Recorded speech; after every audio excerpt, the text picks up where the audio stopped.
4 घंटे, 4 घंटे बच्चों को भूख लग रही थी, मैं इंतजार करती रही और तुम समझते हो मैं घर में पड़ी रहती हूँ तो मुझे कुछ नहीं पता। तुम आज भी अनीता से मिलने गए थे ना? हाँ, रोज मिलने जाते हो। तुम समझते हो मैं कुछ नहीं जानती। मुझे सब पता है, सब पता है मुझे, सब पता है मुझे।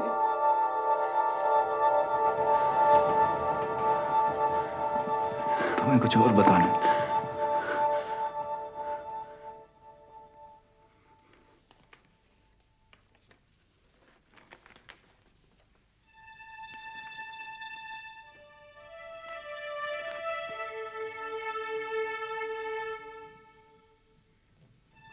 ये क्या है?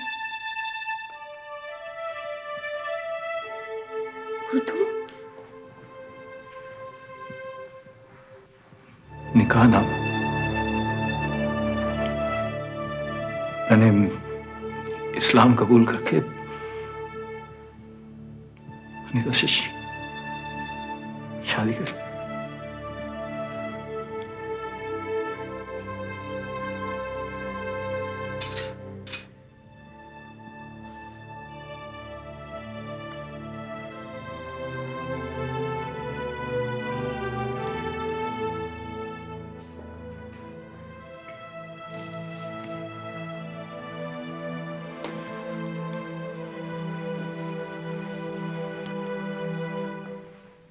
कविता, मैं तुम्हें छोड़कर भी तो उससे शादी कर सकता था। I love you.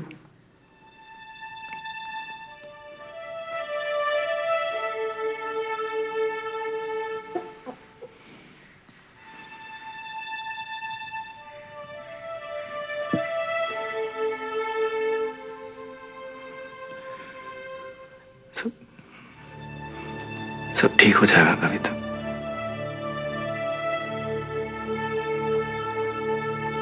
तुम We can all live together. Rajiv कविता से अनीता को साथ रखने की मिन्नतें करता रहा। कविता के इनकार करने के बावजूद राजीव अनीता को घर ले आया। कविता ने घर छोड़ने का फैसला किया।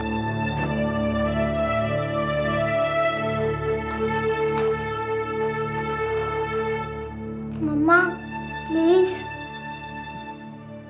प्लीज कविता, कविता सब ठीक हो जाएगा। यहीं रहते ना सब एक साथ। मम्मी, मैं नहीं चाहूंगी। तान्या, मैंने तुम्हें कहा ना कि हम लोग जा रहे हैं। मम्मी, मेरा कमरा भी यही है, मेरे टॉयज भी यहाँ हैं। तान्या, हम जा रहे हैं, बस चलो चलो।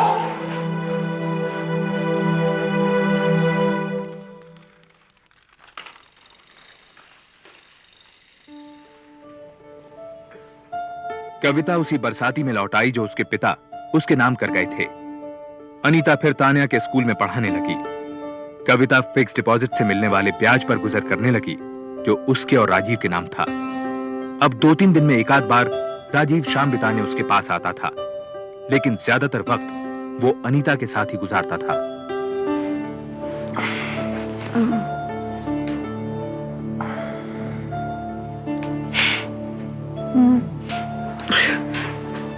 आज मत जाओ प्लीज, मेरी तबीयत ठीक नहीं है। कब से कह रही हो तबीयत ठीक नहीं है? डॉक्टर क्यों नहीं दिखाती है?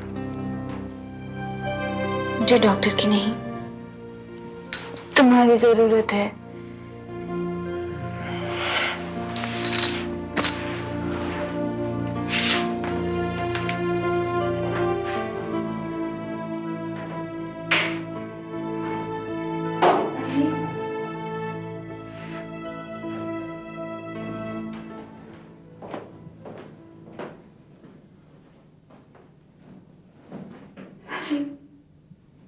शादी के बाद भी I feel like a mistress।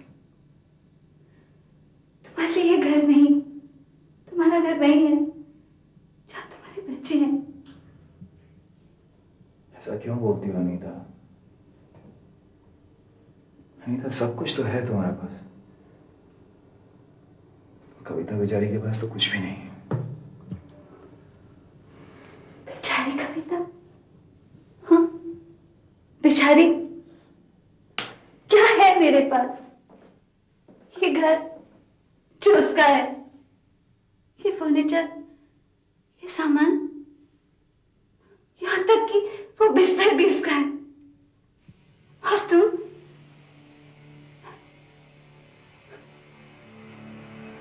दुनिया की नजरों में हमेशा बेचारी कविता ही रहेगी। और मैं औरत से उसका पति और बच्चों से कबाब छीनने वाली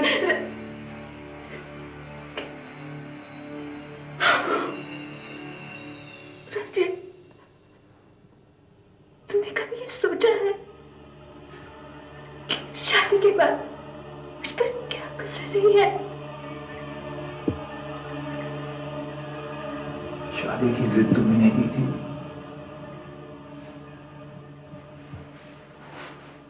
पापा देखो ना मैं क्या कह रही हूँ। एक मिनट नहीं। कविता, व्हाट इज दिस? मैं बैंक गया था और मैनेजर कह रहा है कि तुमने उनसे कहा है क्योंकि मैं राजीव से रहमान हो गया हूं इसलिए जॉइंट अकाउंट से पैसे नहीं ले सकता। अब बहुत हो चुका है Rajeev. Take a decision. Is it me और इज इट हर? इस बीच कविता ने अमेरिका फोन करके पहली बार अपने भाई को सब कुछ बताया। उसका भाई हिंदुस्तान वापस तो ना सका, लेकिन उसने कविता से राजीव को एक भी पैसा ना देने को कहा। इससे राजीव के बिजनेस पर असर पड़ा क्योंकि सब कुछ कविता के नाम था। राजीव ने कविता को मनाने के लिए इस्लाम छोड़ फिर हिंदू बनने का फैसला किया। 3 महीने में फिर से, ये कुछ समझ में नहीं आया। बच्चे अनवर, बच्चे। मैं सिर्फ अपने ही बारे में सोचता रहा। मुसीबत तो उन्हीं की हुई ना, या? जी, ये तो खैर आप बजा फरमा रहे हैं। अब आपकी फाइनेंशियल प्रॉब्लम्स दूर हो जाएंगी। आखिरकार सब कविता भाभी के नाम तो है। जी, शुक्रिया।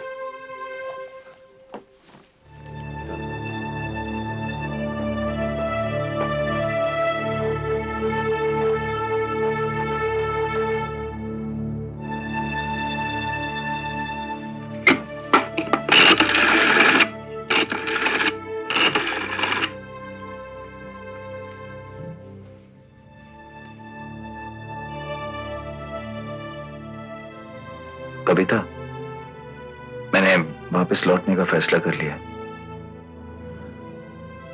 इस्लाम छोड़ दिया मैंने। कुछ बोलोगी नहीं? आज करवा चौथ है। मैं आऊंगा, जरूर आऊंगा।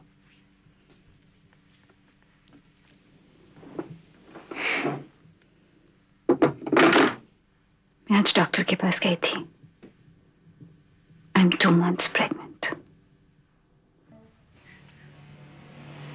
फिर मेरा और इस बच्चे का क्या होगा राजीव? नीता, मैं वापस नहीं जा रहा हूं कविता के पास। रियली? तो फिर दोबारा हिंदू क्यों बन गए? प्लीज अनीता। ऐसा तो नहीं है राजीव कि तुम कविता से बोर हो गए इसलिए तुमने मुझसे शादी की, और अब शायद मुझसे बोर हो गए हो और फिर एक दिन इस बच्चे से बोर हो जाओगे। राजीव, मैं कविता नहीं हूं। मैं ये बच्चा हरगिज नहीं गिराऊंगी।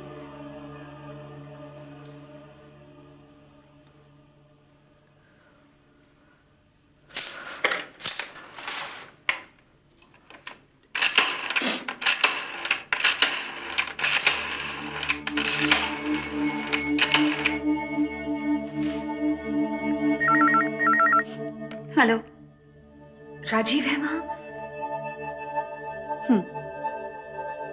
मैं उनसे बात कर सकती हूँ?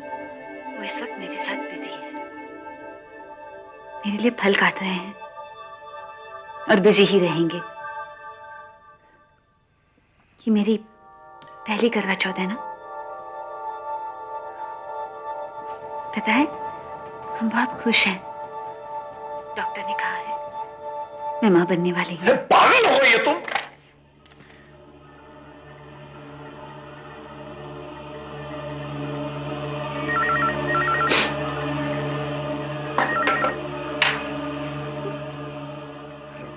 कविता, क्या हुआ कि कविता तुम ठीक हो ना?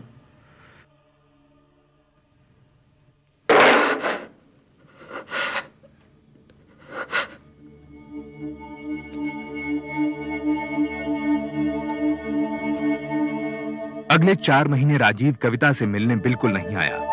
कभी आया भी तो सिर्फ बच्चों को बाहर ले जाने के लिए। कोई और रास्ता न देख कविता एक महिला संगठन साथिन के पास गई, जिसकी अध्यक्ष विभा देसाई एक वकील भी थीं। कोर्ट? लेकिन मुझे कोर्ट नहीं जाना है। मैं तो सिर्फ आपके पास इसलिए आई हूं ताकि राजीव वापस आ जाए तो सब कुछ ठीक हो जाएगा। और राजीव औरों जैसे नहीं है। हाथ उठाना तो दूर, उन्होंने आज तक ऊंची आवाज में मुझसे बात तक नहीं की है। सिर्फ एक गलती कर बैठे हैं। और अब वो अनीता का बच्चा। देखिए, मुझे डर लगता है कि कहीं कोर्ट जाने से मैं उन्हें बिल्कुल ही ना खो बैठूं। नहीं नहीं, जैसा फिल्मों में दिखाते हैं ऐसा कुछ नहीं होगा। देखिए, राजीव को कभी अदालतों के चक्कर नहीं लगाने पड़ेंगे। आप में से कभी किसी को कटघरे में आकर खड़ा नहीं रहना पड़ेगा। इसे जनहित मुकदमा या पब्लिक इंटरेस्ट लिटिगेशन कहते हैं। घबराइए मत, it will be okay. Rajiv और अनीता के निकाह के 8 महीने बाद साथिन ने सुप्रीम कोर्ट में याचिका दायर की। कविता के केस को 3 ऐसी महिलाओं के मामले के साथ जोड़ा गया जिनके पतियों ने सिर्फ दूसरी शादी के लिए इस्लाम अपनाया था। इस याचिका से बहुविवाह यानी बायगमी के मुद्दे पर अखबारों में चर्चा होने लगी। देखो बेटे, किसका नाम है? कविता चंद्र। वाह, पापा मम्मा फेमस हो गई। नहीं बेटे, मामा का नाम पेपर में मालूम है क्यों आया? क्योंकि मामा ने पेपर वालों से, कोर्ट वालों से और पुलिस से कहा है कि पापा गंदे हैं। हाँ। मम्मी, तुम गंदी हो, तुम पापा को जेल में डालोगी। मजाक कर रहे हो? राजीव, कम से कम बच्चों से तो झूठ मत बोलो। उन्हें तो चैन से रहने दो ना। क्यों? मुझे तुम चैन से रहने दे रही हो? बिजनेस ठप हो गया, मुफ्त की बदनामी हो रही है ऊपर से। देखो, तुम केस वापस ले लो, नहीं तो बच्चे तुम्हारे साथ नहीं रहेंगे। तुम वापस आ जाओ, मैं केस वापस ले लूंगी। इस बीच कविता को पता चला कि दोबारा धर्म बदलने के बाद राजीव ने उसके लॉकर में रखे काफी गहनों के अलावा फैक्ट्री भी बेच दी थी। यहां तक कि उनका नया घर भी गिरवी रख दिया था। उधर उसके केस पर सुनवाई शुरू हो गई। हर हिंदू को कोई भी धर्म अपनाने का कानूनी अधिकार है। धर्म अपनाने का? माय लॉर्ड, धर्म अपनाकर पहली शादी तोड़े बिना दूसरी शादी करने का नहीं। कविता चंद्रा का केस इसका जीता जागता उदाहरण है। हिंदू मैरिज एक्ट के अनुसार राजीव कविता के रहते दूसरी शादी नहीं कर सकते, और अगर उन्होंने इस्लाम अपनाकर दूसरी शादी कर भी ली है, तब भी राजीव और कविता की शादी अब भी जायज है। उसे बिल्कुल भी रद्द नहीं माना जाएगा। That's right. Hindu marriage act के तहत अगर तलाक ना हुआ हो तो पहली शादी को रद्द नहीं माना जाता। और दूसरी शादी? हिंदू मैरिज एक्ट में यह कहीं साफ नहीं है माय लॉर्ड कि ऐसी दूसरी शादियां कानूनी है या गैर कानूनी। राजीव की दूसरी शादी का मुद्दा अदालत की परिधि से बाहर था, क्योंकि भारत में शादी के मामले धर्म से जुड़े हैं। जज का कहना था कि जब तक यूनिफॉर्म सिविल कोड लागू नहीं किया जाता, तब तक धर्म बदलकर की जाने वाली शादियों पर कोई फैसला नहीं लिया जा सकता। The court is adjourned. अम्मा मैं आ गई हूँ। ये दरवाजा क्यों खुला छोड़ रखा आप लोगों ने? तान्या, तान्या बेटा होमवर्क किया? तान्या, आदित्य, तान्या, आदित्य, अम्मा, बच्चों को तो साहब। तान्या, तान्या बेटा मामा लव्स यू। तान्या,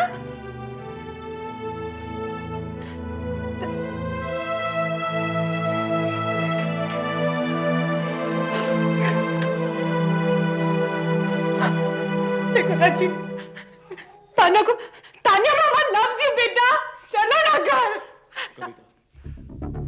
वो नहीं जाना चाहती है तुम्हारे साथ। वो खुश नहीं है, वो खुश नहीं है तुम्हारे साथ।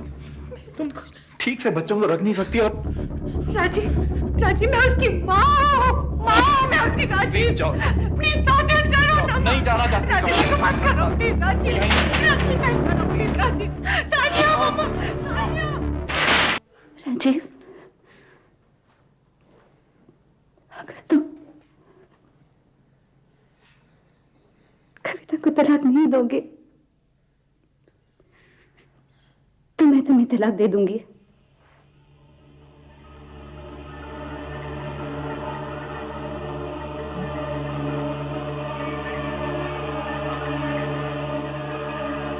कौन सी शादी तोड़ रही हो अनीता?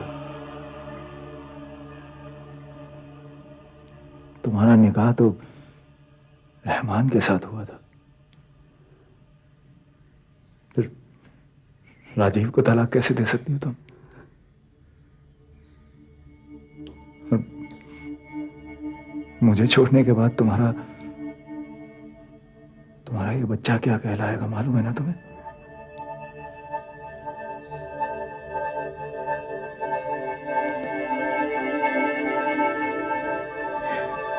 देखो नहीं तो मैं ये सब हमारे बच्चे की खातिर कर रहा हूं। अनीता ने राजीव का घर छोड़ दिया और 1 महीने बाद एक बेटे को जन्म दिया। उसे पता चला कि वापस हिंदू बनने के समय राजीव ने सिर्फ तान्या और आदित्य को ही अपना वारिस माना था। अनीता ने अब सुप्रीम कोर्ट में रिट पिटीशन दायर की कि वो तो अभी भी मुसलमान थी, पर राजीव के हिंदू बनने के बाद उसके और उसके बच्चे के क्या अधिकार होंगे। इस पिटीशन के बाद ये केस फिर सुर्खियों में आ गया। आप जज साहब से कहेंगी ना कि तान्या बायगमी और यूनिफॉर्म सिविल कोड जैसे बड़े मुद्दों की लड़ाई में साथिन के पास अब कविता के लिए कोई समय नहीं था। माय लॉर्ड, वापस धर्म बदलकर हिंदू बनने से राजीव अनीता उर्फ अमीना को मेंटेनेंस देने से बच गया है, क्योंकि अनीता अभी भी मुसलमान है। मैं अदालत से पूछती हूँ कि अनीता उर्फ अमीना के क्या अधिकार है। जब तक यूनिफॉर्म सिविल कोड लागू नहीं किया जाएगा तब तक इस समस्या का दूसरा पहलू भी रहेगा। इस पिटीशन का कोई मतलब नहीं रहा। यह अदालत राजीव चंद्रा और अनीता की शादी को नाजायज और गैर कानूनी करार देती है, क्योंकि राजीव चंद्रा इस्लाम को छोड़कर फिर हिंदू बन गया है। अब कविता चंद्रा के साथ उसकी पहली शादी ही जायज और कानूनी है। कंग्रेचुलेशन, अब केस जीत गई। कौन केस जीता अनीता? तुम जानती हो, मैं जानती हूं कि मैं राजीव को खो चुकी हूं और अब शायद पाना भी नहीं चाहती। पति को पाने की लड़ाई में मैंने अपनी बेटी गंवा दी। मेरे पास एक जायज पत्नी होने का स्टेटस है, लेकिन पति नहीं। तुम्हारे पास पति है, फिर भी तुम एक रखेल कहलाओगी। इस लड़ाई में कौन जीता अनीता? कौन?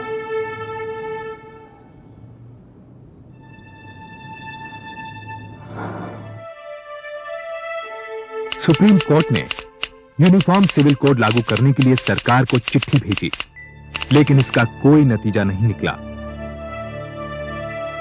राजीव अब भी उसी बड़े घर में तान्या के साथ अकेला रहता है। वो रोज अनीता से मिलने जाता है।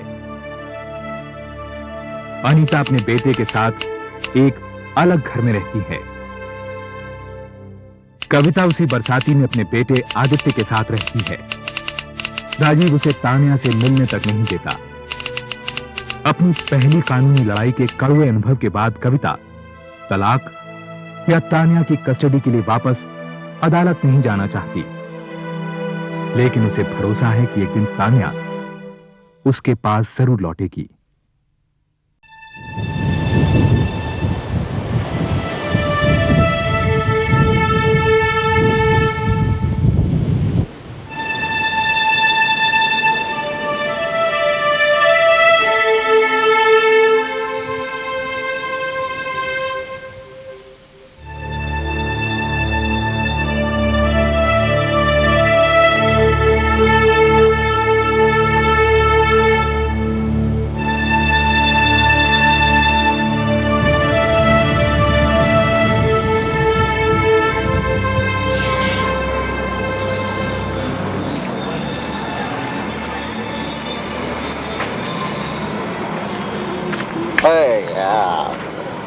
अक्का मुंबई में अपन तेरे जैसा फिरेला आदमी देखा ही नहीं है। अरे दीपू तू चल पहचाना तो सही।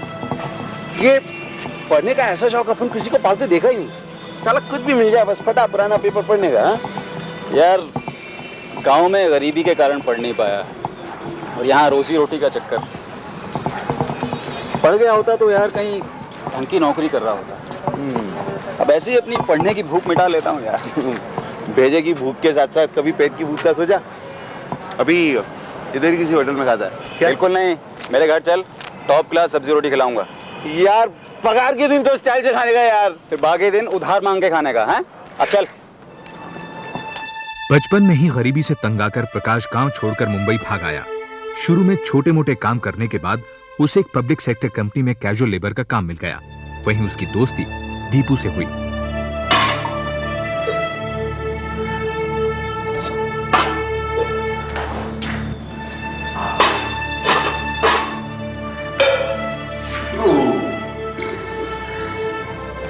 अभी पेट में खाना गया ना तो भेजो में एक सवाल आया। कितना कंजूस का है कोई? हाँ एक दिन तो यार स्टाइल से खाना वाने का बनता नहीं क्या? कंजूस नहीं यार, तूने दरअसल वो गरीबी नहीं देखी जो मैंने देखी। अच्छा तेरे को मालूम है मैं घर से क्यों भागा? काय को?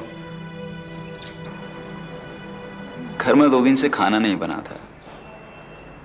एक दिन बाबा को पैसे मिले तो मैंने माँ से कहा माँ आज कुछ अच्छा बना दे। माँ ने मना कर दिया और मैं घर से भाग आया। लेकिन आज समझ में आती है उनकी मजबूरी।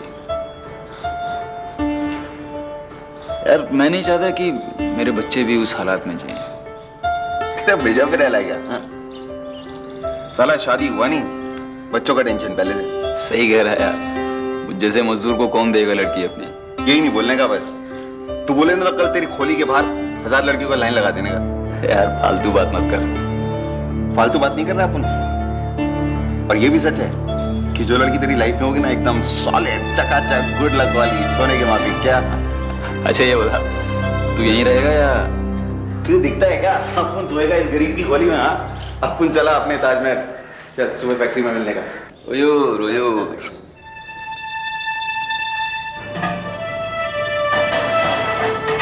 ये 300 रुपए हैं, मैं मनी ऑर्डर करवा देना। ठीक है।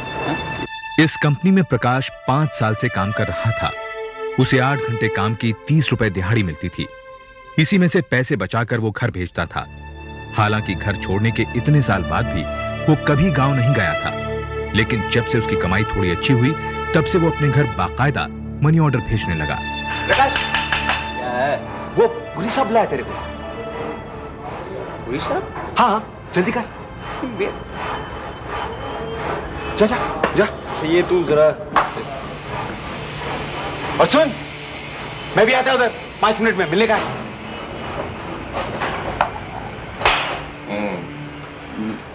हाँ प्रकाश देखो हमारी कंपनी में कुछ काम बढ़ गया है।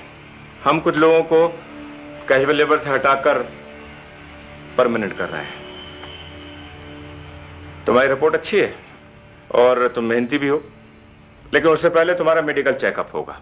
अगर तुम फिट हो गए तो परमानेंट हो जाओगे और उसके बाद तुम्हें 8 घंटे के 100 रुपए मिला करेंगे और 2 महीने बाद कंपनी की तरफ से तुम्हारा मेडिकल चेकअप होगा। समझे?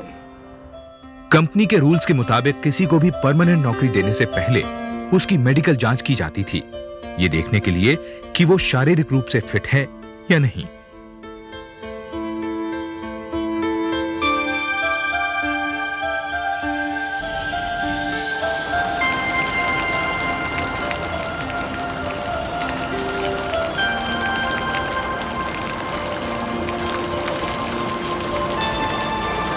प्रकाश,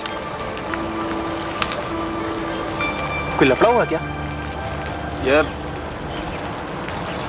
मुझे नौकरी से निकाल दिया यार। नौकरी से निकाल दिया? साला बाप का राज समझा क्या? हाँ, इन सालों की मैं तू हंस रहे ला? साला बना दिया ना, फिर मैं परमानेंट होने वाला हूं। 100 रुपए रोज मिलेंगे, 100 रुपए रोज। इधर मेरा पति मिला गया, पति का झंझट खुल गया।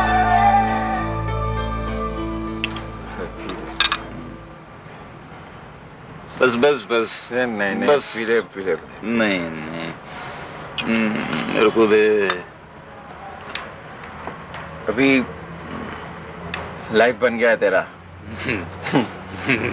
इस स्टाइल से जीने का है, बिंदास। बिल्कुल। अब अपन बड़ा खोली में रहेगा। 100 रुपए रोज का आदमी इधर रहेगा साला। ठीक बोला तू, फिट। अभी चल, उठ, बोलना इधर एक बहुत स्पेशल जगह है। ये चले हाथ में, झूठ नहीं बोलेगा। अगर मजा नहीं आया ना तो साला नाम बदल दिया अपन का, दीपू से कुछ भी। अभी चल चल।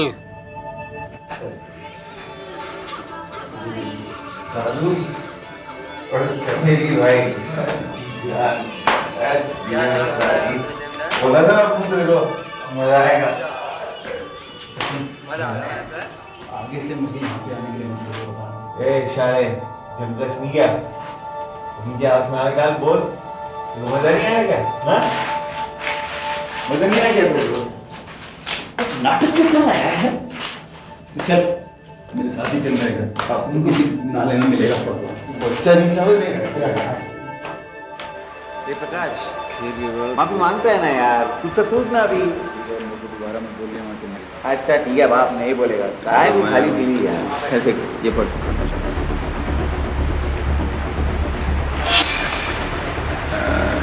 प्रकाश तार है तुम्हारे लिए।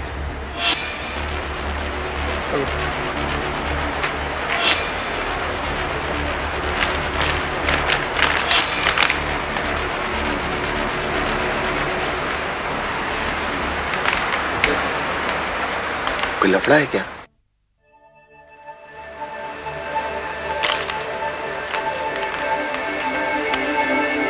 बाबा सिधारे, जल्दी घर आओ।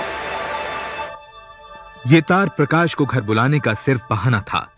गांव पहुंचने के 1 हफ्ते बाद ही उसकी शादी राधा से कर दी गई। हालांकि यह सब अचानक हुआ था, फिर भी प्रकाश अपनी शादी से खुश था।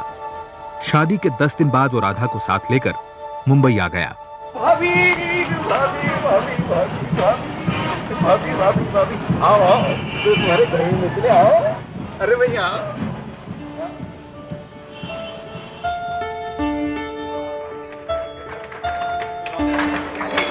आइए आइए आइए आइए, ये है आपका घर। बैठिए ना। ध्यान कर भाभी का।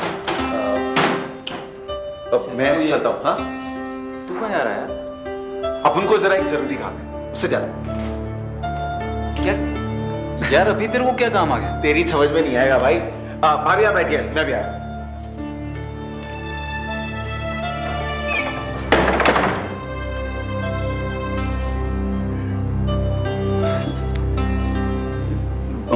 बम्बई में मकान का बहुत चक्कर होता है। ये अभी मेरी तरक्की होने वाली है, उसके बाद हम लोग बड़ा मकान ले लेंगे। अभी अभी तो इसी से काम, थोड़ा छोटा घर है। घर क्या है, खोली खोली खोली बोलते हैं इसको बंबई में। रह लोगी ना? आप जहाँ इतने साल से रह रहे हैं, हम भी खुशी से रह लेंगे। परेशानी कैसी? हमें अपने से अलग मत समझिए।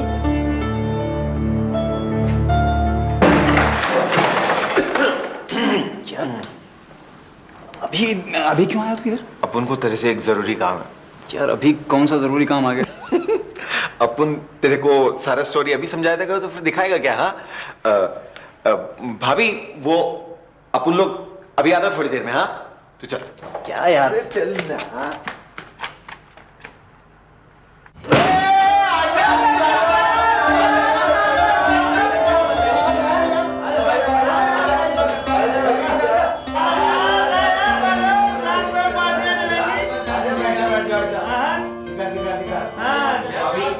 भाई लोग के साथ पूरा दिल लगा के पीने का, फिर वो हाँ पूरा पीने का ये बात नहीं है।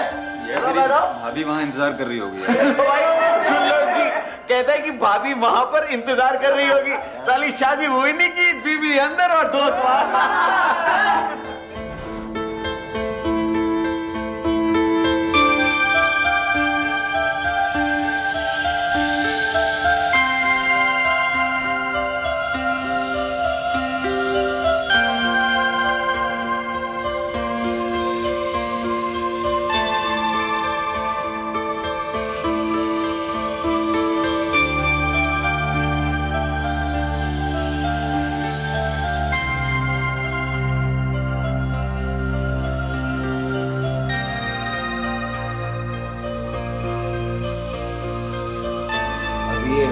परमानेंट हो जाएगा, शादी हो गई है, इसका लाइफ बन गया। गलत क्या रही? तेरा लाइफ बन गया है। अभी बच्चों को खूब पढ़ाने का है ढंग से, और कोई प्रॉब्लम हो तो साला दीदू है ना। हाँ किस लिए बैठे यहाँ पे? साला कोई पढ़वा ही नहीं कर रहा है। अपन बहुत प्यार करता है इसको, इसको साला मालूम ही नहीं है। अपन बहुत प्यार करता है इसको। अब उनके जान से भाई की जैसा प्यार करता है अपन इसको, इसको बहुत प्यार करता है अपन। वो दोस्तों को दीपू ने पार्टी दी थी, इसलिए थोड़ी सी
तुमने तो घर की शक्ल ही बदल दी। कल रात देर तक कहाँ रह गए थे? कुछ नहीं, वो दोस्तों ने, मतलब दोस्तों को दीपू ने पार्टी दी थी हमारी शादी की खुशी में। आज रात तो कोई काम?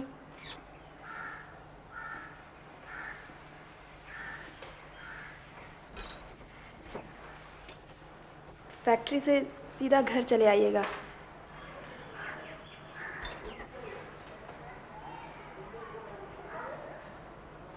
फैक्ट्री नहीं जाना है क्या?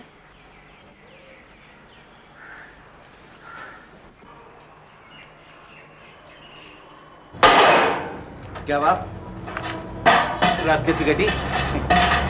आप लोगों की मेहरबानी से राधा सो चुकी थी थक कर, पता है? सुबह कोई लफड़ा तो नहीं? अरे नहीं यार, एक ही दिन में। सच यार, हाँ, घर अब घर लगने लगा है। राधा ने सब इतना, यार तू बोलता था ना कि कोई किस्मत वाली लड़की होगी जिससे मेरी शादी होगी, लेकिन किस्मत वाला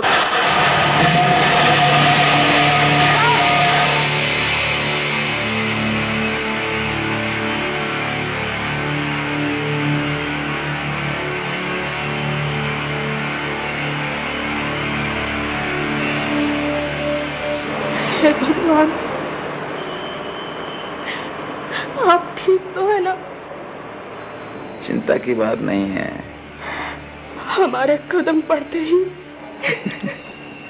समझ गया, पीछा छुड़ाना चाहती हो मुझसे, है ना? तुम तो कह रही थी कि हमेशा साथ रहोगी, जरा सा हादसा हो गया तो खुद को मनहूस बताकर भागना चाह रही हो। प्रकाश 1 महीने में पूरी तरह ठीक हो पाया। इलाज का काफी खर्चा कंपनी के उठाने के बावजूद प्रकाश का भी बहुत सा पैसा खर्च हो गया। ठीक होने के कुछ दिन बाद प्रकाश को कंपनी ने मेडिकल जांच के लिए बुलाया। लंबी सांस लो, फिर से।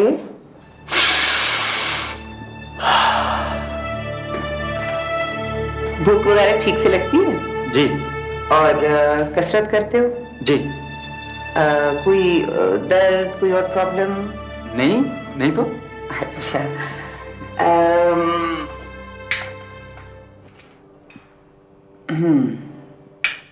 एक्सरे रिपोर्ट भी तुम्हारी ठीक है। बाकी मुझे तो बिल्कुल फिट लगते हो। बस 1-2 दिन में तुम्हारी ब्लड रिपोर्ट आ जाएगी। यानी मैं मेडिकल में पास हो गया, मैं परमानेंट हो जाऊंगा ना? अब अगर रिपोर्ट में कुछ नहीं निकला तो क्यों नहीं बन जाओगे परमानेंट? जी। ब्लड रिपोर्ट यही कहती है। फिर भी मैं चाहती हूँ कि किसी बड़े हॉस्पिटल से सेकंड ओपिनियन ले ली जाए, ताकि कंफर्म हो जाए कि यही बीमारी है। मैं भी 100% तसल्ली चाहता हूँ। मुझे उसकी ब्लड रिपोर्ट जल्दी चाहिए।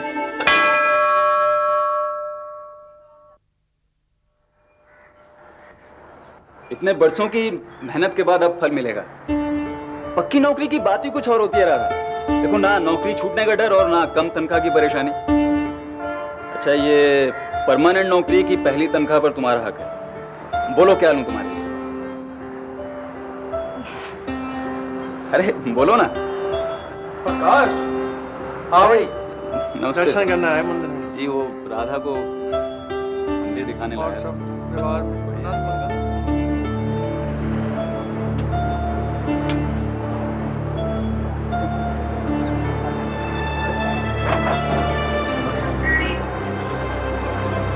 राधा, क्या देख रही हो? कुछ नहीं, घर चले?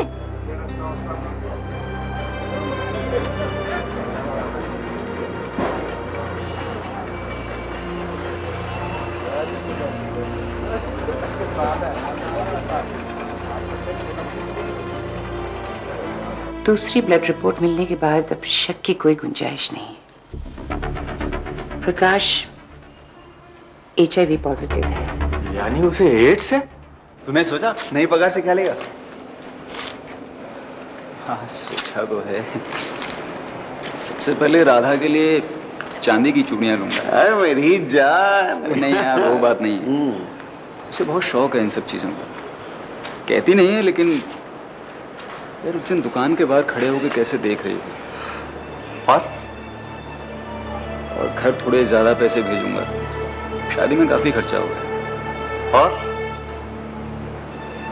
तेरे लिए एक नई कमीज लूंगा। हो दानवीर कर्ण महाराज, बस जरा पहले अपनी चप्पल पे गौर फरमाने का। जोरे आ गई, अब इसे रिटायर कीजिए। उसकी हालत तो देखिए। क्या हुआ है यार? प्रकाश, देखो पुलिस बुला रहे हैं। अच्छा, मैं चलता हूँ यार। सब बुलाया आपने? हाँ प्रकाश, मेरी बात ध्यान से सुनो। हमारे पास जितनी परमानेंट वैकेंसी थी वो भर चुकी है। अब हमें और लोगों की जरूरत नहीं है। 1 हफ्ते बाद आकर तुम अपना हिसाब कर लेना। हिसाब कर लो।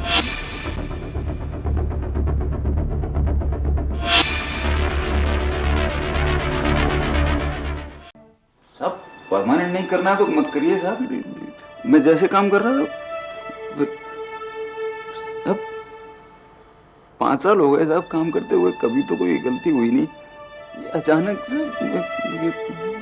इसका जवाब डॉक्टर लाल देंगी।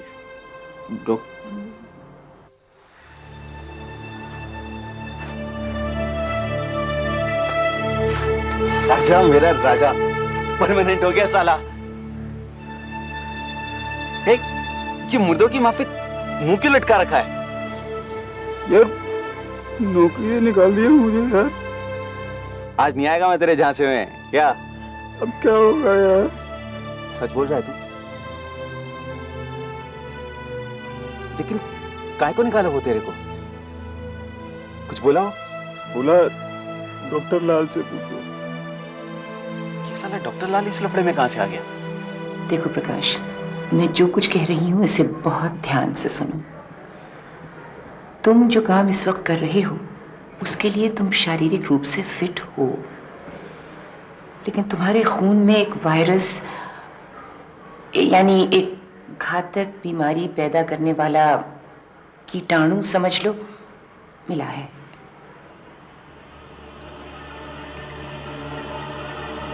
HIV positive.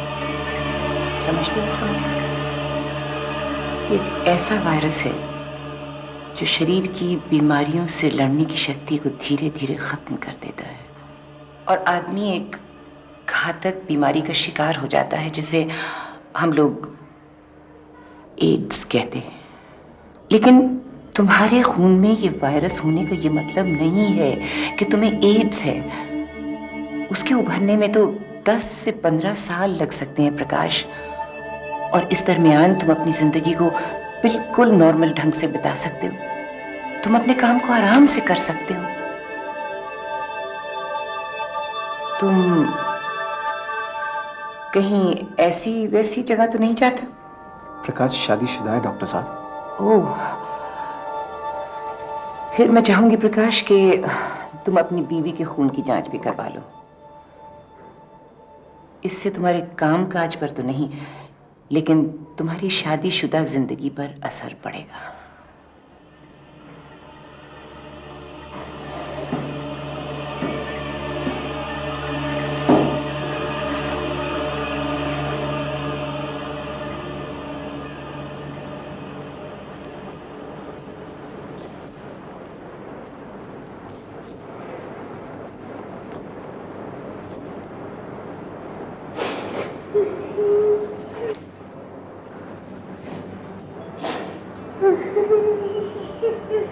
प्रकाश, सब ठीक हो जाएगा यार।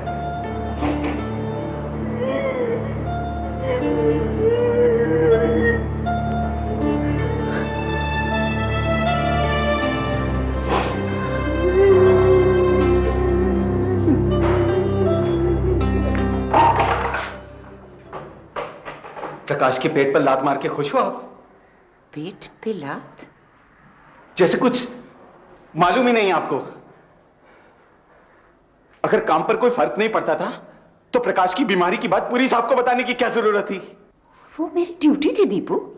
ये अच्छी ड्यूटी हुई आपकी? हाँ, छुट्टी कर दिया उसकी पूरी साहब ने। वो बनेगा, उसकी बीबी बनेगी, और ये सब तुम्हारी ड्यूटी की वजह से। याद रखने का है।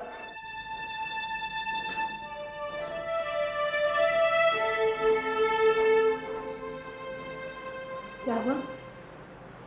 आज बड़ी जल्दी सो गए?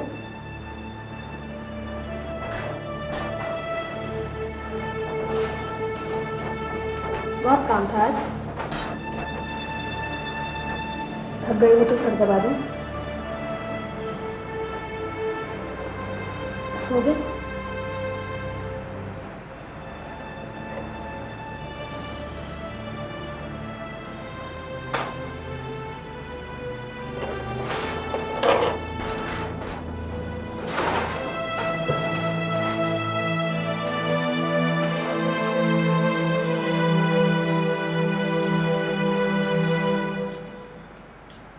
प्रकाश को नौकरी से निकाल के आपने ठीक नहीं किया मिस्टर पुरी। डॉक्टर लाल, आप चाहती हैं कि एड्स का मरीज फैक्ट्री में काम करता रहे? प्रकाश एड्स का मरीज नहीं है। HIV पॉजिटिव और एड्स में फर्क है, ये मैं आपको पहले भी बता चुकी हूं। देखिए, मैं कुछ सुनना नहीं चाहता। आपको सुनना पड़ेगा मिस्टर पुरी। देखिए, इससे उसके किसी काम पर कोई असर नहीं पड़ेगा। वो फिजिकली फिट है और शायद आप ये भी जानते होंगे कि ब्लड ट्रांसफ्यूजन और शारीरिक संबंधों से ये वायरस फैलता है, किसी के साथ खाने पीने से या काम करने से नहीं। डॉक्टर लाल के लाख समझाने के बावजूद पुरी ने अपना फैसला नहीं बदला, इसलिए डॉक्टर लाल ने इस केस के बारे में महाराष्ट्र सरकार के स्वास्थ्य सचिव को लिखा। दूसरी तरफ प्रकाश अपने बकाया पैसे लेने के लिए फैक्ट्री पहुंचा।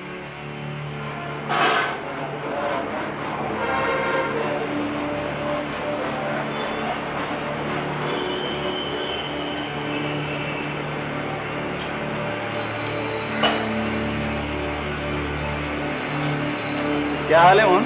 ओए, हाथ मत लगा, अपनी बीमारी मुझे लगाएगा क्या?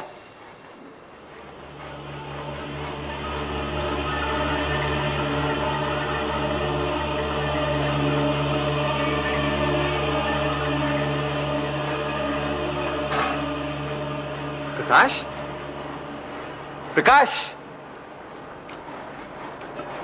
प्रकाश, क्या हुआ?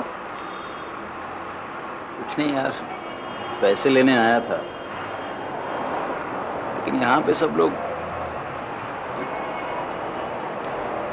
लोगों की सुनेगा तो भेजा तो खराब होएगा ही।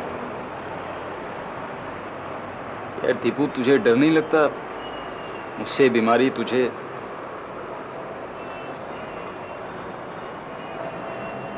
यारी में बात फिर नहीं लाने का है। चल, मैं लेके चलता हूँ तुझे उधर। चल। लोगों के रवैये का प्रकाश पर बहुत बुरा असर पड़ा। वो राधा से दूरी बढ़ाने लगा। वो वक्त बेवक्त घर लौटता, राधा से बिना बात किए चुपचाप सो जाता। राधा इससे परेशान रहने लगी।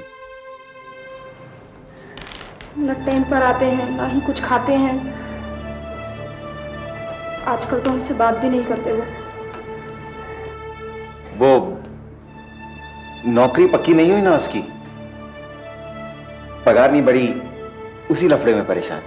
अरे ना बड़ी पगार तो ना सही, भैया ये तो हमसे बात करते नहीं। आप हमारी तरफ से इनसे कह दीजिएगा कि जितना मिलता है उतने में हम बड़े खुश हैं। हमें नहीं चाहिए चांदी की चूड़ी वूड़ी। वो तो उस दिन ऐसे ही नजर पड़ गई हमारी। ये खुश रहे बस, हमें कुछ नहीं चाहिए। हम कभी कुछ नहीं मांगेंगे, कह देंगे ना भैया? हाँ, बोल देगा अपन, तुम बिंदास रहने का। भैया कहीं ऐसा तो नहीं इनका दिल कहीं और? अरे राधा भाभी, खाली पीली क्या सोच रहा है आप? ऐसा कोई लफड़ा नहीं है। वो पगार के वास्ते परेशान होता है, सोचने का नहीं है, बिंदास रहने का है।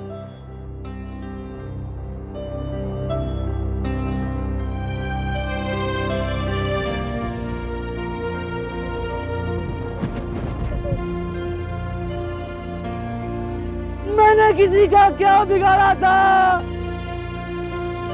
ये सब मेरे राती क्यों हो गया?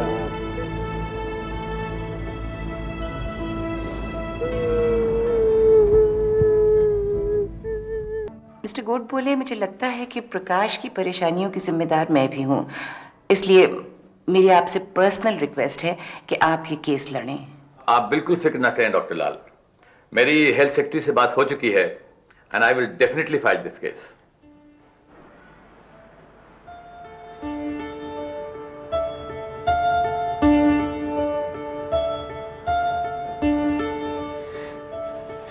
कहाँ थे आप? हमारी तो जान निकल गई थी। क्या हो गया है आपको?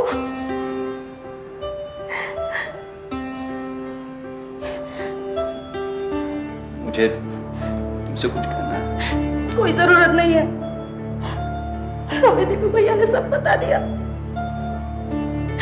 ना बड़ी पगार तो कोई बात नहीं, दाल रोटी तो चल ही रही है। जितना मिलता है हम उतने में बहुत खुश हैं। हम आपसे कोई फरमाइश नहीं करेंगे, कभी कुछ नहीं मांगेंगे, कसम से।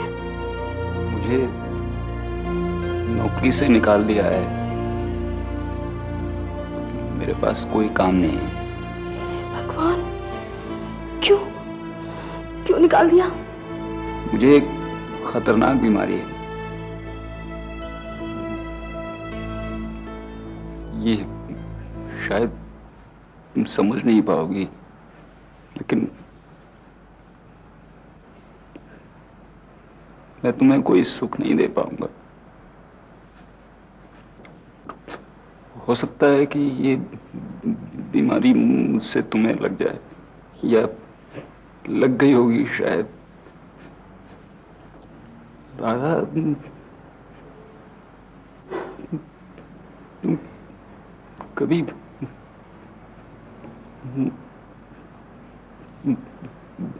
माँ नहीं बन पाओगी।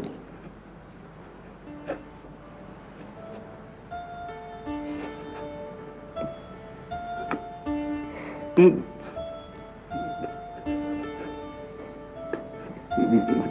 गाँव चली जाओ। कैसी बातें करते हैं आप? आप पर इतनी बड़ी मुसीबत आ जाए और हम गाँव चले जाए।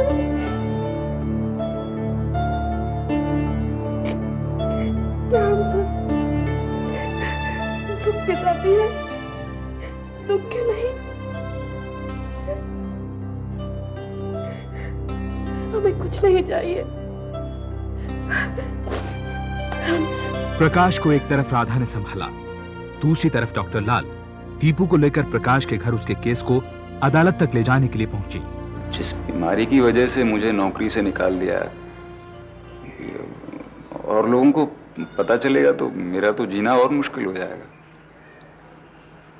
अदालत में जाने से तो सबको पता लग जाएगा। मैं तो इस खोली में भी नहीं रह पाऊंगा। मैं गोड पुलिस से बात करूंगी, हो सकता है कि वो कोई हल बता दें। डॉक्टर साहब, मेरे पास इतना पैसा नहीं है कि मैं अदालत, नौकरी होती तो। तुम इसकी चिंता मत करो, वो वकील खुद एड्स की लड़ाई से जुड़े हुए हैं, तुम्हारे केस के पैसे नहीं लेंगे। एक काम और था डॉक्टर साहब आपसे। हाँ बोलो। ये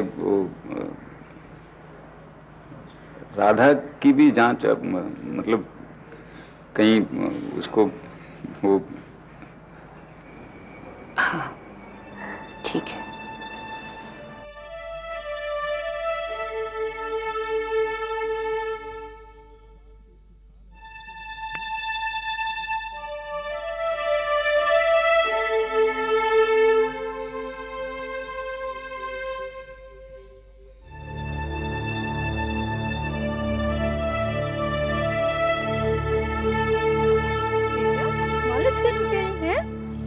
तो अच्छी तरह मालिश करूंगी। मेरा बच्चा कितना दुबला हो गया है, पापा से कह के अच्छे वाला तेल मंगाऊंगी। हैं बेटा, अच्छी तरह से मालिश करूंगी मेरे बच्चे, देखना। क्यों? अच्छा बच्चा होगी।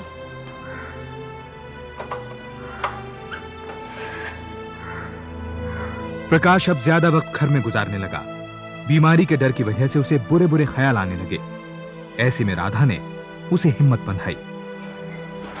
देखिए, यूं ही घर में बैठे रहने से मन में ऐसे ही बुरे ख्याल आएंगे ना। आप कोई काम क्यों नहीं शुरू कर देते? क्या करूं? जहां भी जाता हूं सब पूछते पिछली नौकरी क्यों छोड़ी। क्या बोलूं? हिम्मत मत हारिए, काहे दूसरों के आगे हाथ पसारे।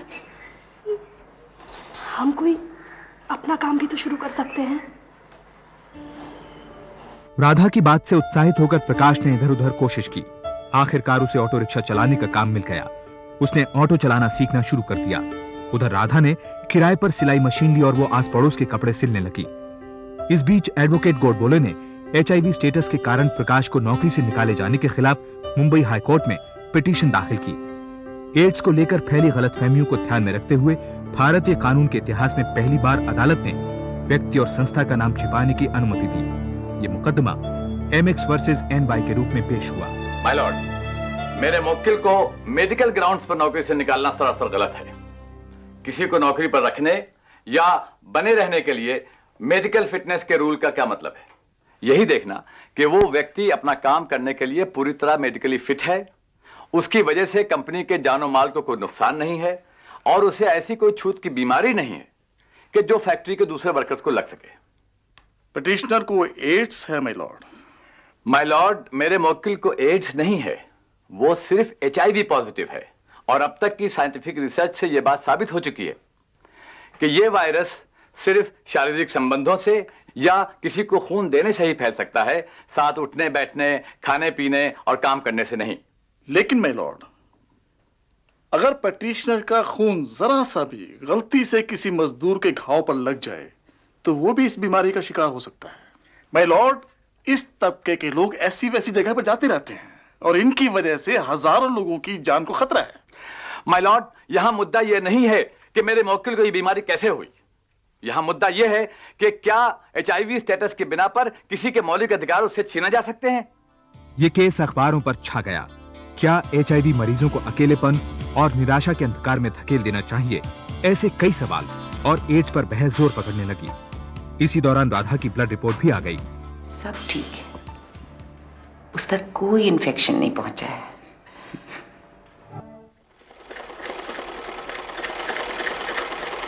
भाभी, ये पूरा का पूरा पेपर भरेला आपने केस की खबरों से और अपुन है ना तुमको लिख के दे देता है कि ये केस साला अपुन ही जीतेगा और फिर दिखा देगा उस परी को नीचे नीचे। आपके मुंह में की शक्कर भैया? मेरे पास इससे भी एक अच्छी खबर है। राधा की रिपोर्ट आ गई है, उसको ये बीमारी नहीं है। माय लॉर्ड, ये कंपनी सोशल सर्विसेज के लिए नहीं है। क्या हम इस बात की गारंटी दे सकते हैं कि पिटिशनर के इस कंपनी में काम करने से उसके बाकी के साथियों पर कोई मानसिक असर नहीं पड़ेगा? माय लॉर्ड, एड्स का डर ही कंपनी के काम पर बुरा असर डाल सकता है और कोई भी कंपनी एक आदमी के लिए इतना बड़ा खतरा नहीं उठा सकती। My lord, national AIDS control programme के तहत सरकार की गाइडलाइंस हैं कि किसी भी शख्स को सिर्फ HIV स्टेटस के बिना पर नौकरी से नहीं निकाला जा सकता, चाहे वो नौकरी सरकारी हो या प्राइवेट। इसलिए मेरी अदालत से गुजारिश है कि सरकारी नीतियों और साइंटिफिक तर्कों और HIV पॉजिटिव पेशेंट की सपोर्ट की जरूरत को मद्देनजर रखते हुए कंपनी के फैसले को रद्द करें और मेरे मुवक्किल को दोबारा कैजुअल लेबर के पद पर बहाल करने का फैसला सुनाए। इस देश में एड्स जैसी बीमारियां, उससे जुड़े हुए गलतफहमियां। 2 साल की बहस के बाद एक ऐतिहासिक फैसले में मुंबई हाई कोर्ट ने अपने जजमेंट में कहा कि किसी को भी HIV मरीजों को आर्थिक या मानसिक सजा देने की इजाजत नहीं दी जा सकती। ये जनहित में नहीं है और संवैधानिक रूप से भी गलत है।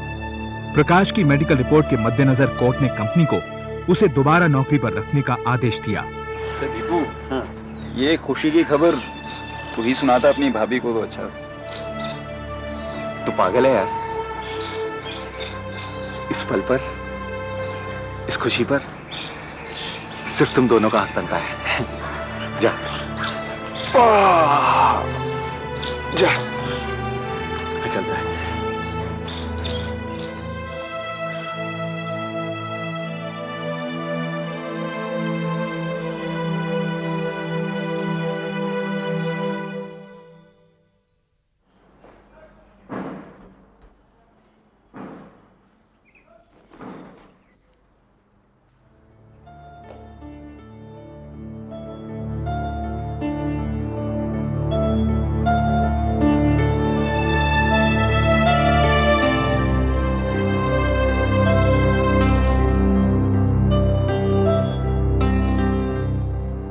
प्रकाश अभी भी उसी कंपनी में काम कर रहा है, लेकिन उसने एक दूसरी ब्रांच में अपना ट्रांसफर करवा लिया।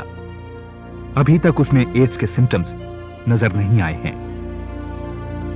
डॉक्टर लाल अब एडवोकेट गोडबोले के साथ एड्स के बारे में जागरूकता फैलाने के लिए नेशनल एड्स कंट्रोल प्रोग्राम में काम कर रही हैं। चले चिल्लर पार्टी बटले, आज 50 से काम नहीं चलने वाला बस। ये मालूम कौन पक्का पक्का कौन दादर का चैंपियन, इसी ने चैलेंज दिया अपने जिमी को।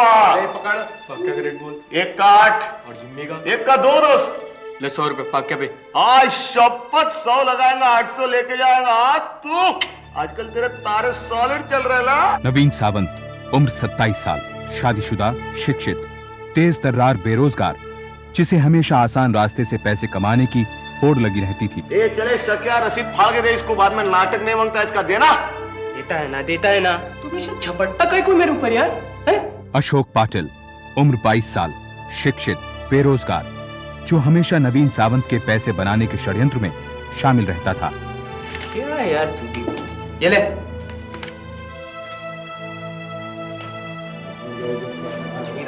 जिमी दादा आज क्या तुमका सपना है? तुम्हारी सोनी बॉडी पर इज डिपेंड। क्या इज्जत का कचरा मत होने देना। इज्जत का कचरा नहीं होने देना। जिमी डिसूजा, उम्र 30 साल, शादीशुदा, शिक्षित, बेरोजगार, चोरी और छोटे मोटे जुर्म करना जिसके लिए आम बात थी।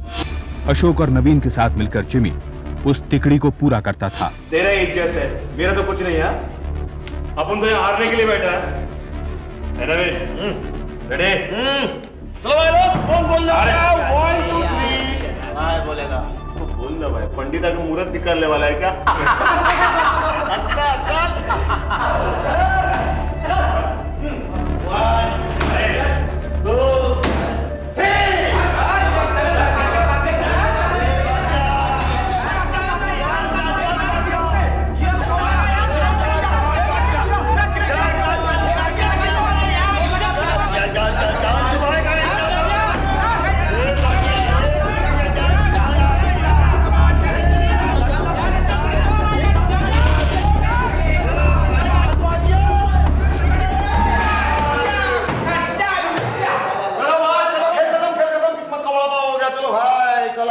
आजमाना ये ले भाई। टैक्सी वाला खा के अपने घास थोड़ा बारह ना बराबर। चल 8 9 10 11 12 13 14 15 1500 3 जन में बांटे तो 500। इसका क्या चने की पूरी बनाएंगे अपन। और नौकरी अपन लोग को अच्छी लगती नहीं। एक अपने श्रीमंत नवीन सावंत जी की नौकरी लगी थी, लेकिन इंजीनियर साहब ने नौकरी छोड़ दी। क्यों? क्योंकि नौकरी काटने को दौड़ रही थी। एक गप शकिया एक गप बोला ना रे, बस हुआ है। नवीन सावंत का इस तरह पैसे की ओर आकर्षित होने की वजह थी उसके नासिक में रहने वाले मामा मनोहर काले की ऐशो आराम की जिंदगी। उसे इस बात का एहसास था कि वो अपने मामा से कितना पिछड़ा है। उसके मामा का रहन सहन और ठाट बाट उसके मुंबई के चाल वाले घर से बिल्कुल अलग था, बिल्कुल अपर क्लास। बोले तो फुल टू अपर क्लास रे। तो तू पैदा होने से पहले खुद का अपर क्लास का टिकट काहे को नहीं कटवाया रे? गाढ़े परिवार में मैं रेणुका आपका स्वागत करती हूँ, और ये है मेरे पति मनोहर। वैसे असल में इनका नाम बरकोहर होना चाहिए, क्योंकि देखिए आज भी घर में ये ऑफिस का काम कर रहे हैं। नहीं गलत गलत, excuse me please, excuse me. देखिए मैं एक शायर हूँ, बहुत अच्छा शायर हूँ। देखिए roses are red and violets are blue and my dear Renuka, I love you. और ये जो है ये मेरे प्यारे प्यारे बेटे राजीव हैं। वैसे ये मैथ्स और फिजिक्स कर रहे हैं। देखिए आजकल जो है इनकी रुचि कुछ माधुरी दीक्षित की फिजिक्स में ज्यादा है। भाई और बहनों, और ये है हमारे घर की ललिता पवार, यानी कि हमारे घर की हिटलर, हमारे घर की बिग बॉस। वो फिर तुम फिर शुरू हो गए। और भाई और बहनों, ये है हमारे घर की क्वीन क्वीन। दरअसल ये हमारी रोहिणी जो है आजकल मुंबई में होटल मैनेजमेंट का कोर्स कर रही है। अगर आपको अपना होटल बर्बाद करवाना है तो इसे नौकरी जरूर दे दी। How could you say this? Stop it, Rajiv, please stop it. Papa, see, look at I'm very sorry बेटी, I really didn't mean it at all. वैसे भी थोड़े दिन में तू मुंबई चली जाएगी, वहाँ तेरी देखभाल कौन करेगा? क्यों? वहाँ मुंबई में इसकी रत्ना आत्या है ना, वो देखेगी। अगर सिर्फ रत्ना आत्या होती ना तो मैं जरूर उनसे मिलने जाती, लेकिन उस सड़ियल नवीन को कौन झेलेगा वहाँ पे? Please, I am perfectly fine being a बिचारी अकेली इन मुंबई, ओके? ओए मेरी करिश्मा, क्या पीस है बाप। नवीन, ये देखना, करिश्मा को देखते ही इसकी जबान लटक जाती है। अरे नकली चीज है ये, असली चीज के बाद जाके पूछ पूछ कर मिलेगी तेरे को। नीचे कर तू, टेबल पे रखने के लिए नहीं है। नवीन, ये देखे गया कोई तेल नहीं।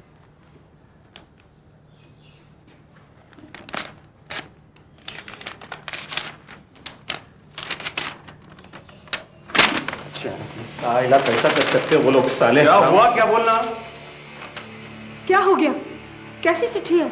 मामा ने मेरे को नौकरी लगाई थी, वो मैंने छोड़ दी थी हाँ, ना। मैं बोली थी कि मत छोड़ नौकरी। अब ये क्या है नोटिस? अरे आई छोड़नी थी तो छोड़ दी, लेकिन मामा ने मेरे पैसे रुकवा दिए उन लोगों को बोल के। 50,000 रुपये रुकवा दिए मेरे आई। मामा ने बोला करके, बोलते आके मिलो तो मिलेंगे पैसे। जाके मिलना उनसे। नासिक जाके मामा का भेजा टाइप करना पड़ेगा। अरे नवीन, अगर तुझ पे उधारी है तो तू ऐसे नहीं तो कैसे चुकाएगा? चुका दूंगा ना बोल रहा हूँ क्या नहीं चुकाऊंगा, भाग रहा हूँ क्या उनके पैसे लेके मैं? बोल रहा है, लेकिन ऐसा कैसे कर सकते वो लोग? कैसे कर सकते सारे लोग ऐसा? चीखने चिल्लाने की जरूरत नहीं, समझे? एक तो मेरे पैसे मारता है, ऊपर से बोलता है चिल्लाओ मत। ठीक है, नहीं चिल्लाता हूँ, तो मेरे पैसे दे। 3,000 रुपया महीना लौटाओगे, दैट वाज द डील। अरे तुमने तो देश में आके नौकरी छोड़ दी। अरे छोड़ दी तो छोड़ दी ना, इसका मतलब तू मेरे पैसे मार लेगा? मैंने तेरे पैसे नहीं मारे। You still owe me 50,000 rupees. तूने मेरे 50,000 रुपए देने, लेकिन कैसे, ये तो तूने कभी सोचा ही नहीं। अरे मैंने तेरी मदद की थी ये सोचकर कि तू मेरी सगी बहन का लड़का है। तूने अपनी फैमिली के बारे में कभी सोचा? फैमिली मेरी है, फैमिली के लिए मैं चोरी करूं, डाका डालूं, मर्डर करूं, कुछ भी करूं, तेरे को क्या है? वो मेरी प्रॉब्लम है, तू मेरे पैसे दे बस दे। That's enough, नवीन। बस अब चुपचाप यहाँ से चले जाओ, समझे? नहीं जाता, बोल क्या कर लेगी? नहीं जाता हूँ। मनोहर, we are getting late. Rohini को स्टेशन छोड़ना। एक तो ये मेरा मामा मेरे पैसे मार लेता है, और मेरी मामी मेरे को धक्के देने की धमकी देती है। मेरी आई समझती है उसका भाई देवता, भाभी देवी। आई शपथ देवा, देखना भी देख। नवीन, तुम यहाँ से चले जाओ प्लीज, गेट आउट। मेरे पैसे तेरे को हजम नहीं होंगे, पेट फाड़ के बाहर आएंगे वो। अरे मैं तेरे को हजम होने नहीं दूंगा ना। Get out. पापा, नवीन, that was getting too much. बस हो गया जिमी, बस हो गया। वो मेरा मामा येड़ा क्या क्या सुना के गया मेरे को, क्या क्या सुना के गया। और मेरी मामी साली वो तो और भी चढ़ के बैठे रही थी मेरे पे।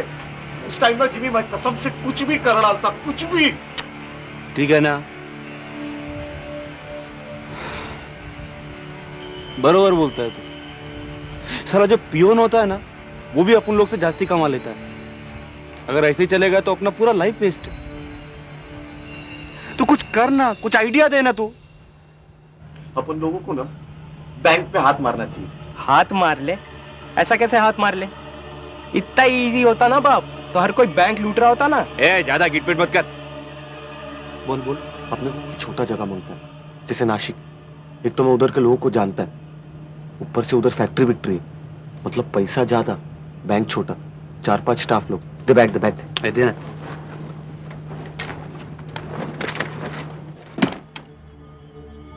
साला ये कहां से? देख, अपने को ज्यादा हथियार की जरूरत ही नहीं है। अरे लफड़े वाली बात ही नहीं है ना यार। करेक्ट है। इससे पहले कि वो लोग हल्ला गुल्ला मचाए, अपन लोग नासिक से बाहर, और नासिक में अपन को कोई पहचानता भी नहीं है। उसी रात तीनों ने नासिक में दक्कन बैंक को लूटने का प्लान बनाया और ठीक 2 दिन बाद वो नासिक पहुंचे। वहां के भीड़ भाड़ वाले इलाके में स्थित शिवा लॉज में वो रुके। रजिस्टर में उन्होंने अपने आप को शिरडी जाने वाले टूरिस्ट लिखा। दोपहर 2 बजे तक वो इंतजार करते रहे, क्योंकि वे कस्टमर टाइम के बाद बैंक लूटना चाहते थे। डकैती में इस्तेमाल करने के इरादे से उन्होंने शिरडी जाने आने के नाम पर एक जीप किराए पर ली। नाव कह रहे तुझे? पाटिल वाड़ी ले। पर साहब, शिरडी का रास्ता तो। साहब की वाइफ के लिए शॉपिंग करनी है। तेरे को कोई प्रॉब्लम है क्या? नहीं साहब। बिजली हो रही है, डर लग रहा है। नहीं, मेरे को लगा एक बार चेक करते हैं ना। हाँ करते हैं ना। ये रस्सी, ये टेप, ये नहीं नहीं बोल तो अभी नहीं, चेक करते हैं यहाँ पर। नहीं नहीं नहीं नवीन, तेरे को पक्का ना कि डेक्कन बैंक इधर ही पड़ेगा? सब बैंक है को हर बात की चिंता करना जरूरी है। चल रुक रुक रुक, चलो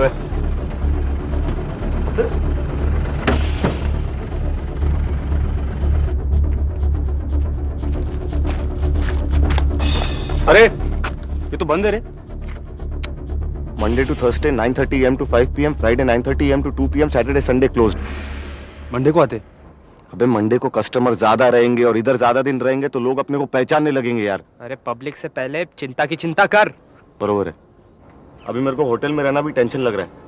तो एक काम कर, पहले वो ड्राइवर को खिसका। अपन रात को मामा के यहाँ रहते, जा तक तेरे को रहने देगा वो? कुछ करते हैं यार, तू उसको हटाना पहले, जा। ए चिंतामणि, शिरडी जाने का प्रोग्राम थोड़ा कैंसिल, तबीयत खराब। इधर तेरे को कोई प्रॉब्लम? किधर?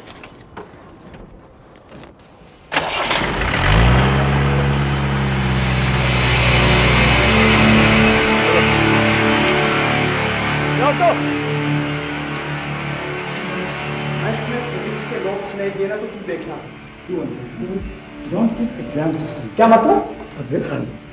मेरे नोट से पढ़ेगा तो ध्यान में थे तुम, तू क्या एग्जाम देखे? कहा रे? You thought that was funny or what? Mahesh Gandhi Rajiv का खास दोस्त और क्लासमेट था। पढ़ाई और नोट्स के सिलसिले में वो अक्सर राजीव के घर आता था। एक सेकेंड। हाँ, कौन है रे? नवीन भाऊ तुम ही? हाय राजीव, ये राजीव मेरे मामा का लड़का। I told you know my mama Kalsekar pneumatic general manager. मामा किधर है? आज ही बीमार है ना, आई बाबा उनको देखने हॉस्पिटल गए हैं। आप इस वक्त? अरे हम लोग शिरडी जा रहे थे, गाड़ी बंद पड़ गई। Your friend? हाय महेश, मेरा क्लासमेट है। My friends. हेलो जिम्मी। ओह हाय। मस्त घर है। सो महेश, अरे चलो अंदर चल के बातें करते। चलो चलो चलो, चलो।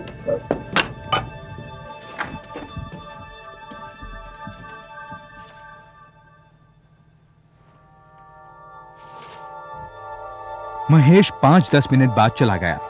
थोड़ी देर बाद अस्पताल में भर्ती मनोहर की मां को देखकर मनोहर और रेणु का घर लौटे। जब उन्होंने देखा कि नवीन और उसके दोस्त घर में जम गए हैं, तब उन्होंने ये सोचकर तीनों को रुकने की इजाजत दे दी कि बात सिर्फ एक रात की है।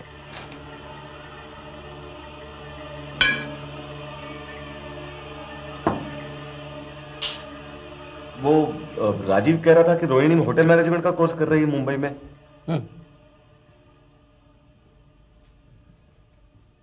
राजीव, ऊपर से चादरें, गद्दे और तकिए ले आओ इन लोगों के लिए।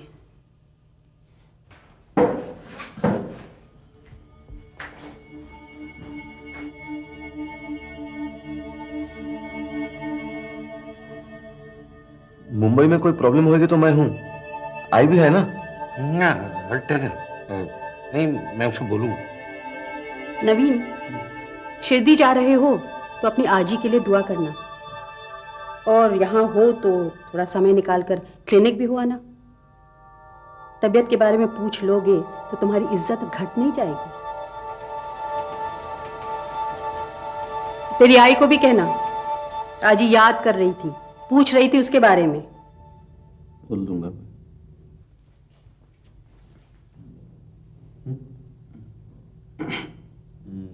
मामा, वो विस्की चाहिए इन लोग को। ठीक है।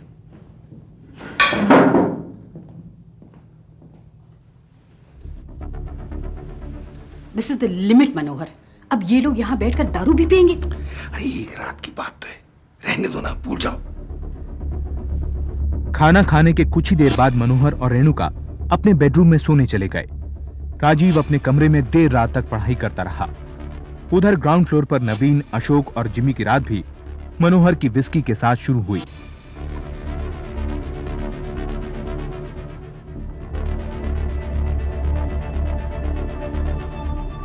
बहुत सॉलिड तनख्वाह है साले की। मिनिमम 50-60।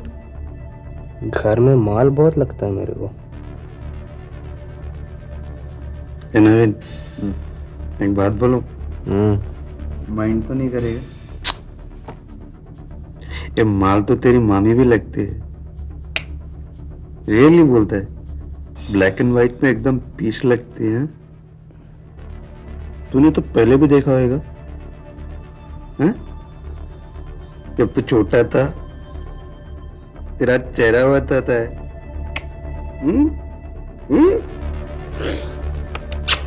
मम्मी जेलसी होती तेरे मामा से। पप्पी दे।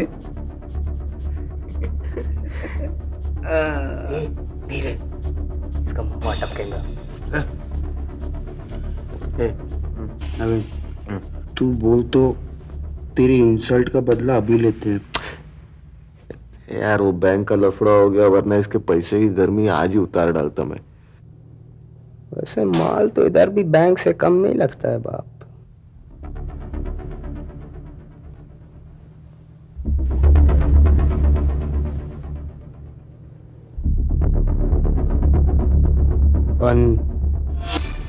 इसका सगा मामा है। अरे सगा काय का, शाना कौवा है वो। बर्बाद कर डाली मेरी लाइफ। इसी की वजह से मेरी आज समझती है मैं फालतू। तू बोल तो यहीं पे हाथ मारते और उसका पैसा लौटा देते। इसी को लूटना तो काय को लौटाना। इसके वास्ते तो तीनों को खलास करना पड़ेगा ना। तो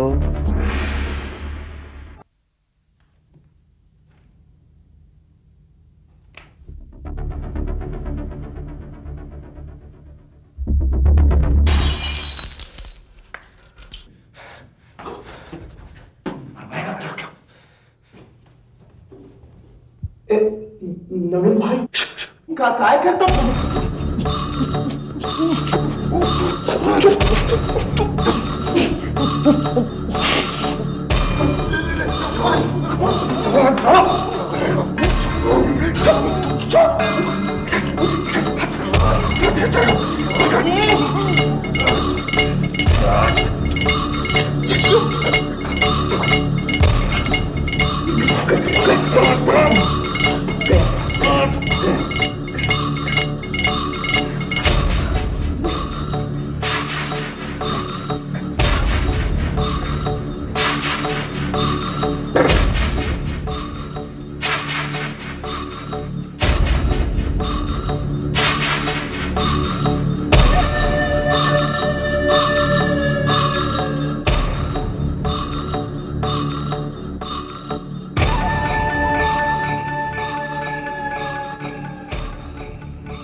अरे क्या बदतमीजी है।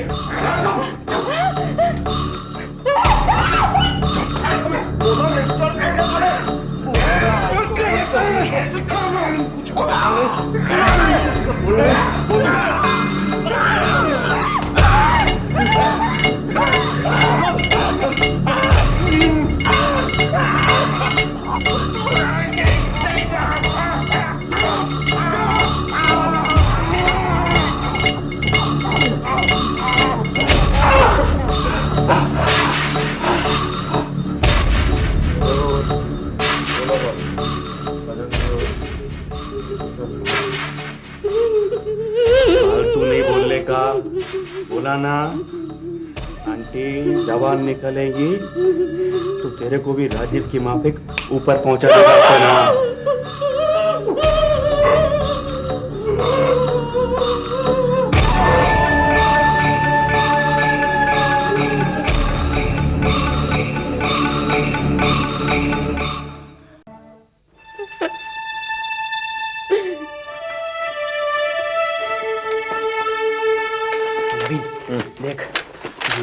सब निकाल लिए। अब जल्दी से बोल क्या करने का इन दोनों का। रुकना। क्या ढूंढ रहा है? मिल गया। क्या? चेकबुक। चेकबुक मिल गया। ये ले, सही कर। एक पकड़, सही कर इधर। कर।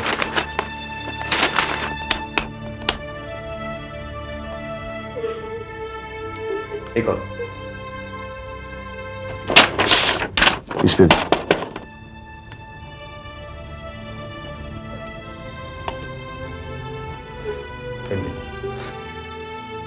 देख तो तेरा अंकल कितना नर्वस है। ए मामा जी, इतने पैसे को क्या करोगे अब? हाँ? ऊपर में भी इसके बैंक का ब्रांच है क्या?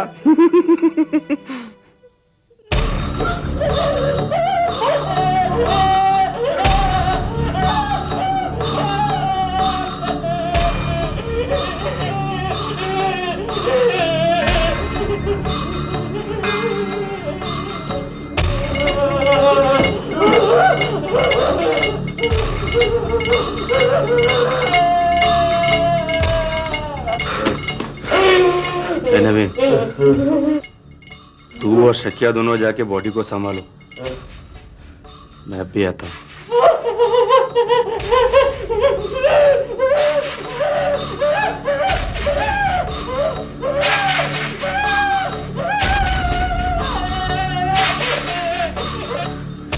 नवीन, कोई प्रूफ गिफ्ट तो नहीं छोड़ रहा अपन? अपन क्या फोटो छोड़ के जाने वाले नाम के साथ? नहीं, मर्डर में पकड़े गए तो फांसी। नवीन, मैंने किया तेरे आंटी को पूरा किया।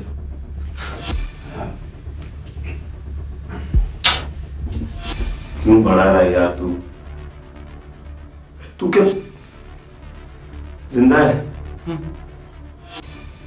लड़ी थोड़ा सा, एक दो हाथ घुमा के दिए, ठीक हो गई।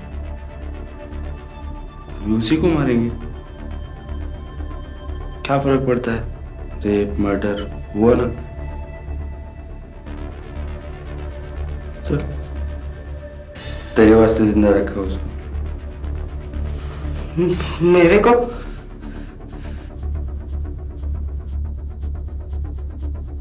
मुझे क्यों पूछ रहा है? मुझे क्यों पूछ रहा है तू? तेरे को करना है जाके करना। अब करवा इसको, करना तू, कर, करना।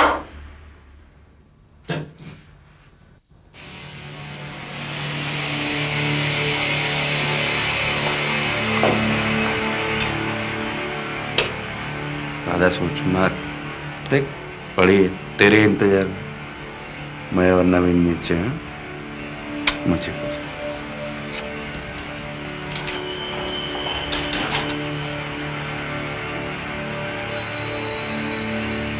ना मेरा बाप मर गया तो ये लोग आ गए रे बाप बनने को। आई मेरे को बोलती थी इन लोग के जैसा बन, इन लोग के जैसा बन, इन लोग के जैसा।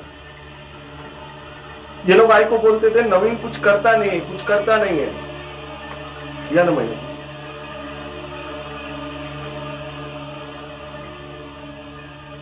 ये आंटी भड़काती हुई है, छोड़ना नहीं उसको।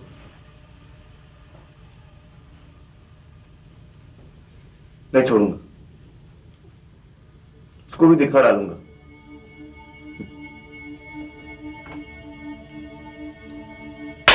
पी तू पी।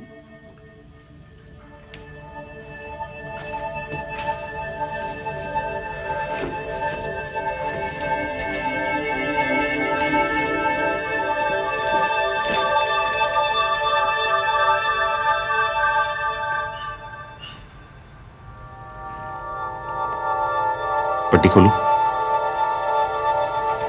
तेरे को कुछ बोलने का है?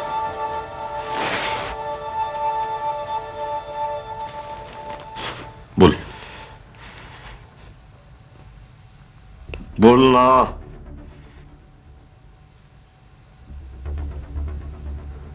रेणु का काले के साथ बलात्कार के बाद तीनों ने उसे भी मौत के घाट उतार दिया।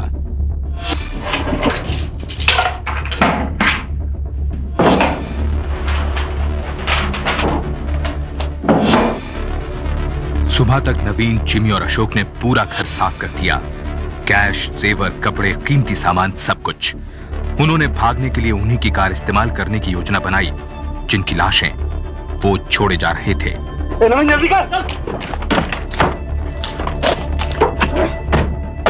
जल्दी कर, मनोहर काले के पड़ोसी मिस्टर कपूर सुबह सैर करने निकले हुए थे। उन्हें रास्ते में मनोहर की कार दिखाई दी। तो गाड़ी क्यों रोकी? मारवाएगा क्या? गाड़ी दबा। तो अगर उसे शक हुआ तो अभी जाके घर चेक करेगा यार। आ रहा है। ओ यार काले, सॉरी, मैंने समझा मेरे दोस्त मिस्टर काले की गाड़ी है ये। नहीं, ये मेरी गाड़ी है। Okay bye. ये नवीन, यार सिचुएशन को बहुत अच्छा हैंडल किया तूने। हाँ, लेकिन अभी अपने को गाड़ी छोड़ के बस से जाना पड़ेगा। अच्छा। अबे मामा के चेक भी तो अपने पास। क्या करेंगे इसका अभी? तुम लोग निकलो, मैं कैश करवा के आता हूँ। यार पहले निकलते हैं ना, ये बाद में। बाद में कब? लाश मिलने के बाद में? कितना भरेगा? ईशाने, तुम्हें पे शक तो नहीं कर रहा? ए, भैया मत खराब करा। सबके सामने भरता हूँ, किसी को शक नहीं होगा। कम नहीं, ज्यादा नहीं, बैंक वाले को भी शक नहीं होगा। तुम लोग बोलो कितना और बोलो। 30, 40। तेरी नहीं, मेरी नहीं, 42 रख। 42,000 देख ले। चलो चल, ठीक है। रखा। चल।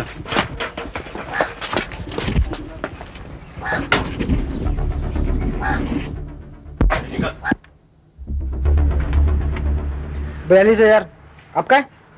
चेक आपका है? जी नहीं। पीछे साइन करिए। जी पीछे साइन करिए। पेन।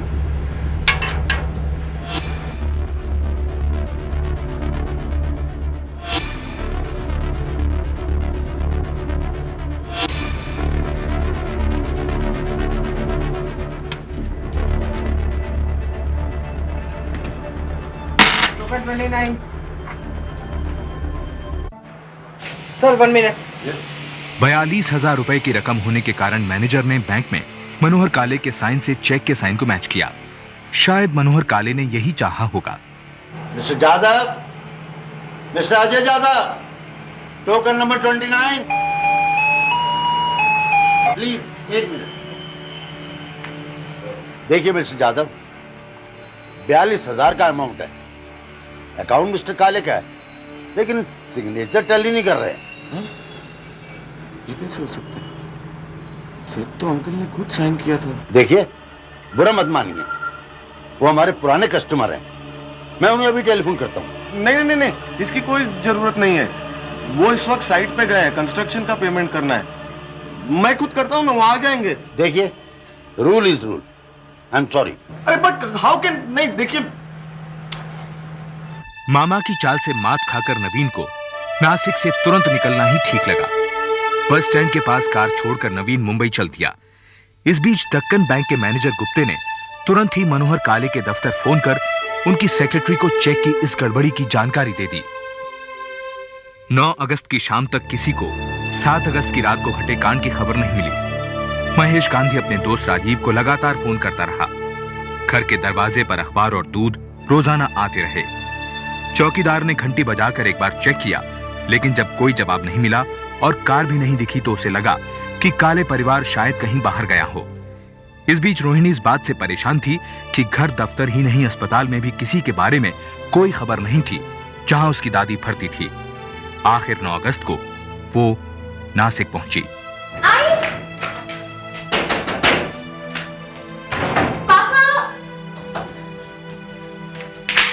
तुम कैसे कह सकते हो कि वो बाहर गांव गए हैं? तुमने पहले उनको कब देखा? परसों देखा था मैडम को, कल नहीं देखा, आज नहीं देखा, गाड़ी भी नहीं देखा, तो मुझे लगा कि बाहर गांव गए। अगर कहीं जाने का प्लान होता तो आई मुझे इन्फॉर्म जरूर करती। ओह गॉड, जल्दी जल्दी में मैं चाबी भी नहीं लेके आई। यशवंत, एक बार चेक कर लेते हैं। आजकल चोरियां भी तो बहुत हो रही हैं। चोरी कैसे मैडम? क्यों नहीं, एक बार चेक नहीं करना चाहिए? जा, गैरेज में सीढ़ी रखी है, वो लेकर आ।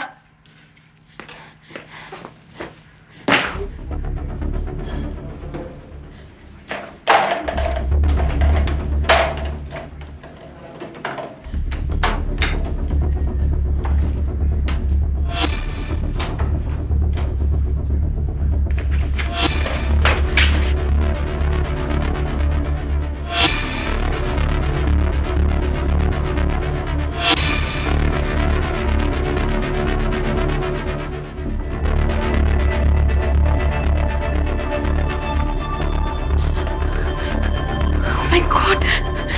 आई पापा, आई पापा,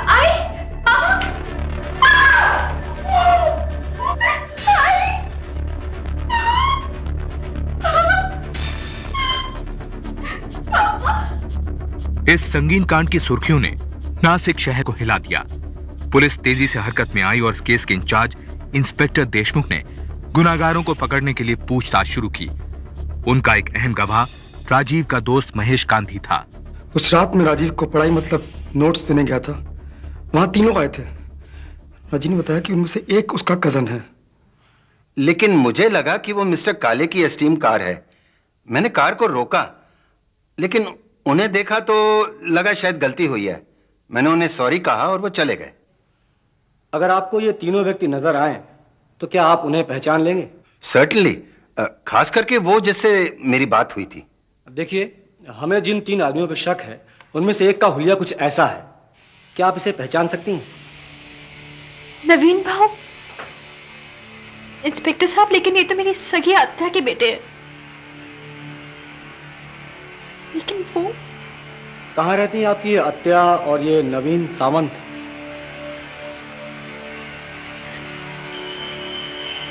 शक की सुई बार बार नवीन सावंत पर टिक रही थी। इसलिए इंस्पेक्टर देशमुख ने रोहिणी काले से नवीन का पता लिया और सादे कपड़ों में पूछताछ करने नवीन के घर दहिसर मुंबई पहुंच गए।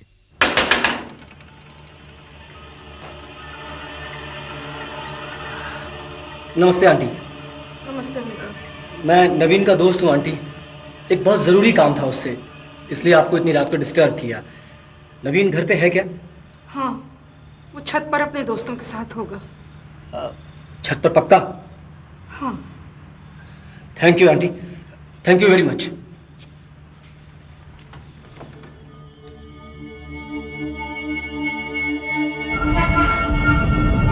नवीन Sawant, you are under arrest. पकड़ो इन लोगों। मैंने कुछ नहीं किया। क्या? साहब, साहब, भाई साहब, साहब, मेरी बात सुनो, साहब,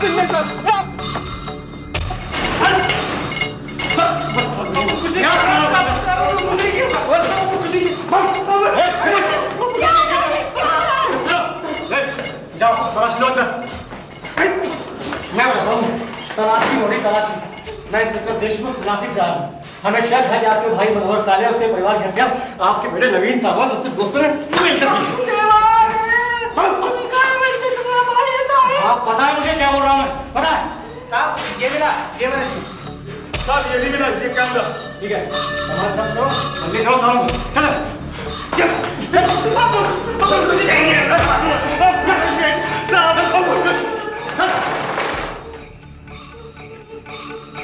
योर ऑनर, मनोहर काले और उनके भतीजे नवीन सावंत के बीच में पैसे को लेकर अनबन थी और इसी का फायदा उठाकर पुलिस ने यह झूठा केस तैयार किया। अगर हमने मान लिया कि यह केस एक साजिश है, तो एक बैग जिसमें कि रेणुका काले के सारे जेवर वगैरह बरामद हुए तुम्हारे घर से कैसे मिला? इसके बारे में मैं कुछ नहीं जानता। और आपकी मां रत्नाबाई का वो बयान कि 6 अगस्त 1993 को तुम अपने दोनों दोस्तों के साथ नासिक के लिए रवाना हुए थे? आई को गलतफहमी हुई है। हम तीनों मुंबई में ही थे। क्या ये सच नहीं कि 7 अगस्त की शाम को तुम तीनों मनोहर काले के घर में बहाना बना के घुसे थे? मनोहर काले कौन है मेरे को नहीं मालूम, और मैं अपना पूरा लाइफ में कभी नासिक नहीं गया। भाई गॉड। तो क्या यह भी झूठ है कि 8 अगस्त की सुबह तुम मनोहर काले के घर से उनकी मारुति स्टीम लेके निकले थे? अपन कुछ नहीं जानता साहब। सब कुछ झूठ है साहब। मैं कुछ नहीं जानता साहब। नवीन, जिमी और अशोक को सजा दिलवाने के लिए राजीव काले के दोस्त महेश, मनोहर काले के पड़ोसी मिस्टर कपूर और बैंक मैनेजर गुप्ते की गवाही काफी थी। चोरी का सामान पकड़े जाने और काले परिवार के घर उनके फिंगरप्रिंट्स और सीमन सैंपल मिलने से उनके बचने का कोई रास्ता नहीं था। सेशंस कोर्ट में केस 1 साल तक चला।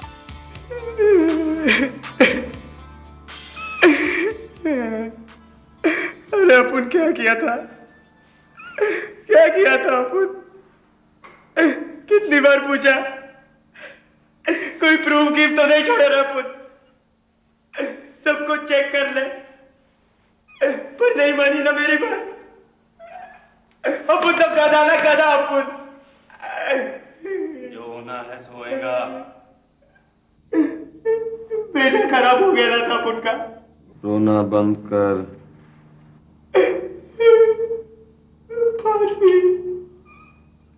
फांसी हो जाएंगी। जिमी, अभी तू भी अशोक के माफिक बोलना मत कि ये सब मेरा आइडिया था करके। जो किया अपन तीनों ने किया। मैं नहीं बोला था कि अपन उधर। मैंने तेरे को कुछ कंप्लेंट किया, बोला तेरे को? तुम काय को किया ये सब? काय को? सब तेरे वास्ते किया अपन। बोले तो तेरे को बैंक नहीं लूटने का था। तेरे को शुरू से ही मामा के घर को जाने का था, पर अकेला नहीं कर सकता था तू लिया अपन को साला। यही तो सुनने को रुकेला था मैं कि तुम दोनों में से कौन ये पहला बोलेगा करके। ये बोल डाला। उसने बोला, तूने सुना? चुप कर, चुप। उसने बोला, तूने सुना? चुप कर, चुप।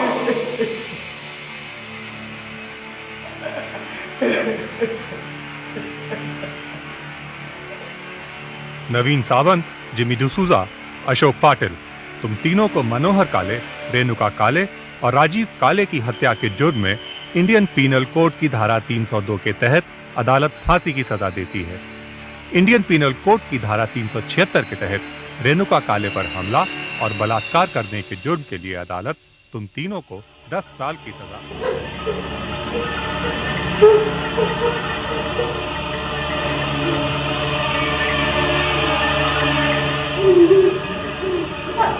बेटी, मैं तेरे को क्या मुंह दिखा? नहीं आत्या, इसमें आपकी कोई गलती नहीं। ये सब तो नवीन को तू ही बचा सकती। बचा ले बेटी, मैं तेरे आगे हाथ जोड़ती।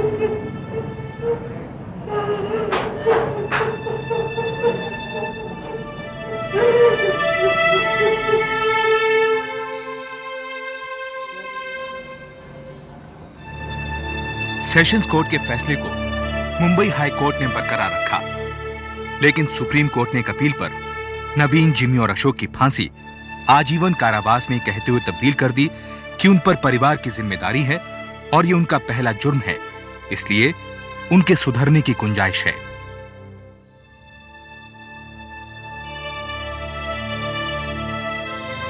जेल में कैद नवीन सावंत, जिमी डिसूजा और अशोक पाटिल अभी भी अपनी उम्र कैद की सजा काट रहे हैं।